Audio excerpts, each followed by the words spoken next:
Barakatah Yahweh, Barakatah Yahweh Shai. Today's lesson is going to be Hebrew names and meanings, or Hebrew names and their meanings. And just going to go through a few Hebrew names that brothers should be familiar with.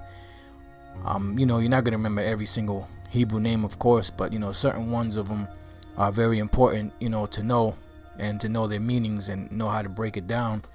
Like when you're teaching, this is a good technique to use, when you're out there teaching, go into the different Hebrew names and be able to break them down. Of course, you have to know the name of the Most High Yahweh and the name of his son Yahweh Shai, how to break those down, and others that are important also. So the first thing I want to do is I'm going to go to the prologue of the book of Sirach, just to read that caption, because it encapsulates a lot, because you got these clowns in the black unconscious community that say that the name Israel is Ra and El, are Isis, Ra, and El, which are three so-called different gods. But when you go back to the Hebrew of that, that's not the actual word. Matter of fact, before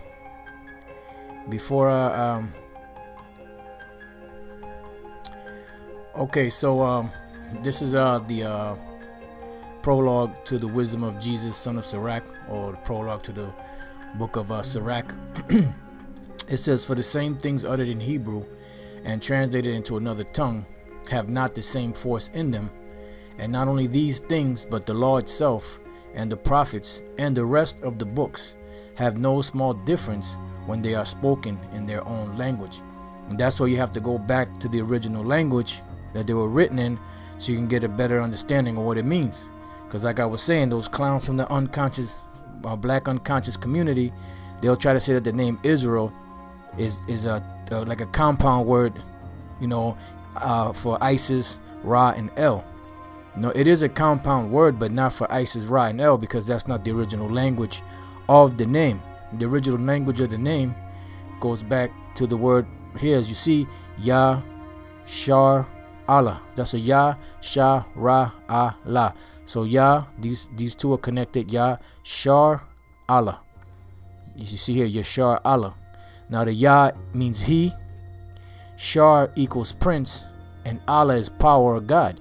So it has nothing to do with Isis, Ra, and El. It has everything to do with the Most High. And the word Allah simply means power or God. So Yashar Allah means he, prince of the power or of God. That's the name that was given to Jacob when he wrestled with the angel. The Lord changed his name to Israel, Yashar Allah. He is a prince with God, or he is a prince of the power. All right. The next name that's important also is Abram. Now this is the Abraham's name before he was renamed Abraham. The Lord he was named Abram first, which means Abba Rum. Abba means father, and Rum means exalted or exalted father. So Abba Rum, Abba father, and Rum exalted.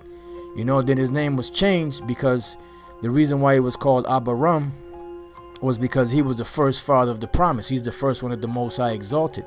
You had Abraham, then you had Isaac, and then you had Jacob. Those are the three fathers of the promise, and Abraham being the most exalted out of all of them. That's where the beginning of the promise started with Abraham. It went on through Isaac, and it rested on Jacob and the 12 tribes of the nation of Israel. All right, so his name was changed from Abram to Abraham. Abba Raham. Now the word Abba, as you already know, is father, and Raham means a multitude, father of a multitude. Okay, so the word Abraham, or the name Abraham, means father of a multitude. All right, now the next word, we're going to go to the next father of the promise that came out of Abraham, because Abraham had 8 sons. Most people don't know that. They only think that Abraham had 2 sons or 1 son. Abraham had Ishmael, he had Isaac, and he had 6 sons by Keturah. So Abraham means father of a multitude. Abba, Father, and Raham, multitude. All right, so the next name is Isaac. As you see here, Ya Taza Kwak. Ya Taza Kwak. Ya Taza Kwak.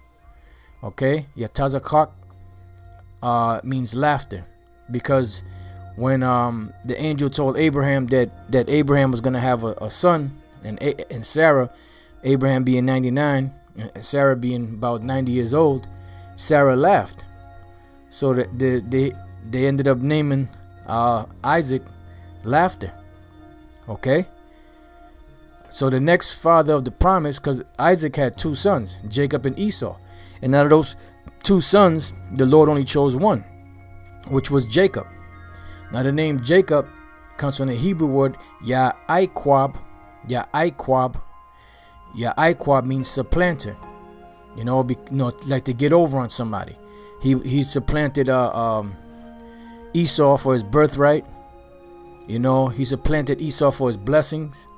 He supplanted Laban, for the cattle and certain other things that he took from him, because Laban was, basically wasn't dealing with Jacob correctly.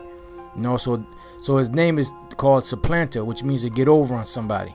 And you have clowns that try to say that no, that's not what it means. That's exactly what it means, because that's what he did.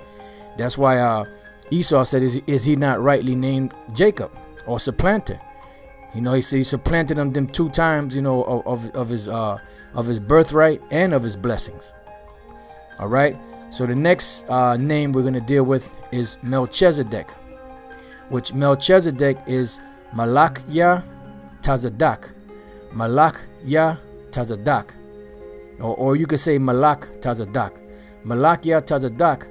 Malachya, or Malach, is king. And Tazadak is righteous, or righteousness. So king of righteousness, which Melchizedek is Yahushua in the reincarnation. If you will receive it.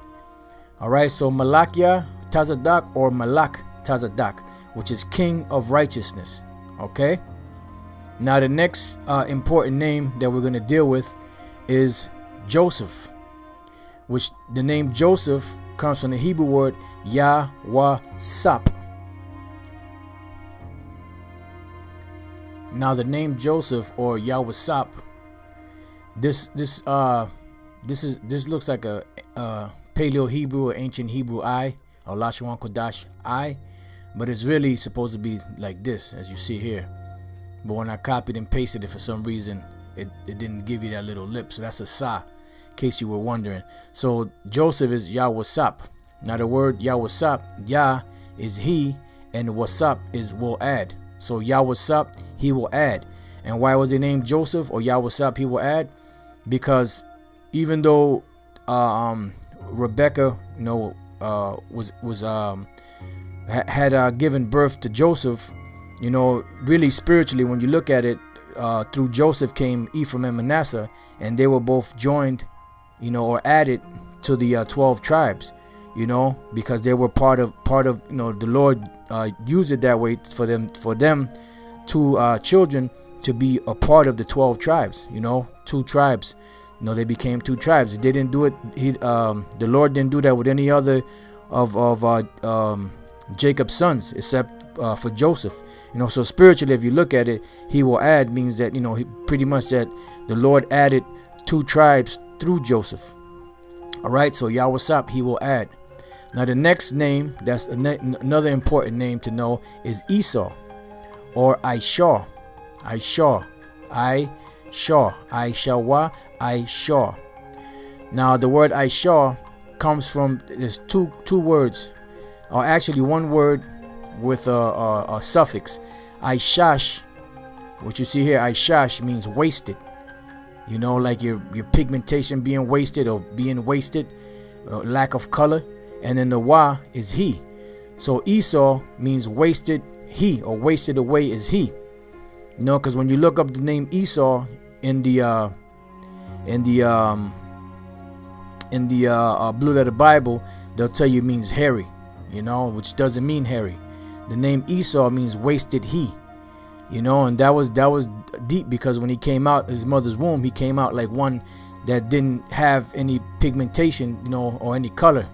You know, he looked like he was dead, pretty much. So that's the name. That was the next name, Esau or Ishar.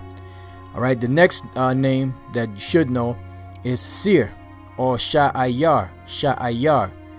You know, there's sometimes it's spelled Sha'ir, but in most places I saw it spelled Sha'ayar. Sha'ayar.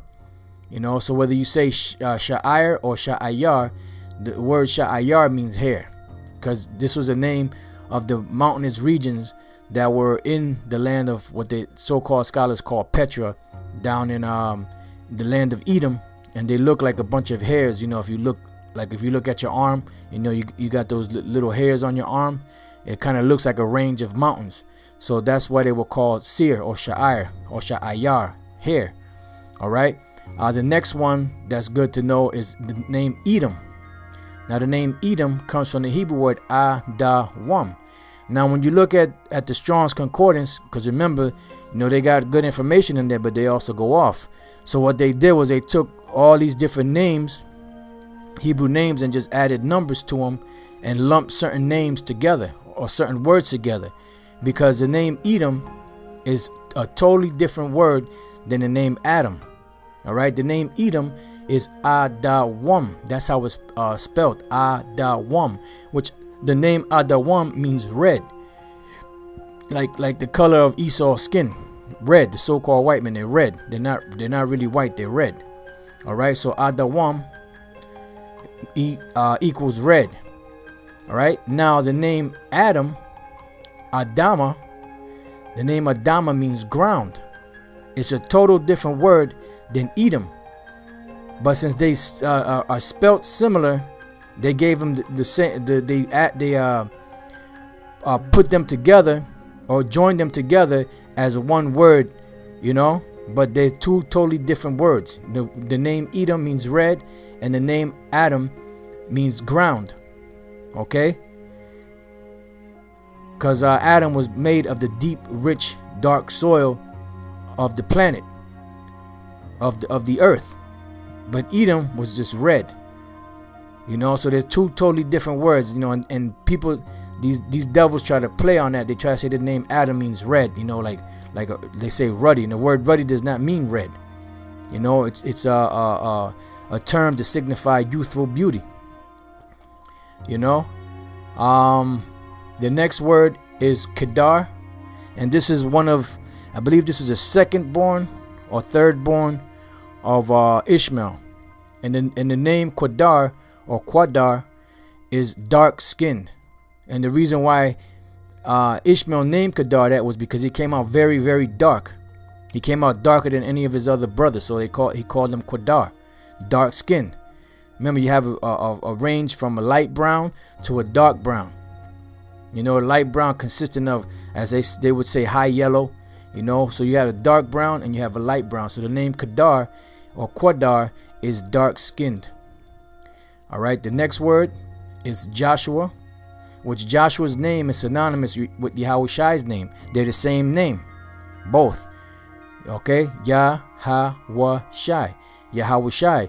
Now Joshua's name was first Hosea, the son of Nun, but then once Moses is about to go back into the spirit world, he or around that time when they were in the wilderness, Moses gave Hosea, he gave him the prefix Yah at the beginning, Yahushai or Joshua.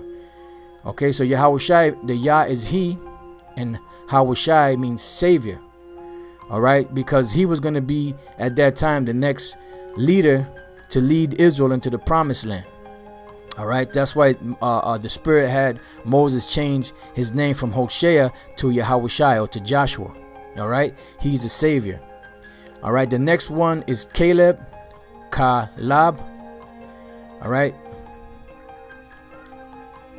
and the name Caleb or Caleb means dog. Okay, Caleb is dog, and the name fit Caleb because he was very faithful. It was only him and Joshua that actually were ready to take down those Hamites, those Canaanites, and basically they said, look, these guys are ready. They are food. They're ready to be taken. They were the only two that gave a positive report about the land and the people of the land. The other 10 spies, they gave a bad report. They gave, oh no, they're too tough for us, they're too strong for us, they're too tall, this and that and the other. And he was one of the only ones, him and Joshua were the only two that actually saw, spiritually they saw that these people were ready to be taken. So that's why his name is called Caleb, or Calab, which means dog, which, like I said, a dog is faithful. All right, so I'm going to stop there, and Lord's will, I'll come back and do another part. I have more names to go through. I think, this will be a good point to stop at. And with that, I hope you brothers learned something and were edified. Till the next time I say Shalom.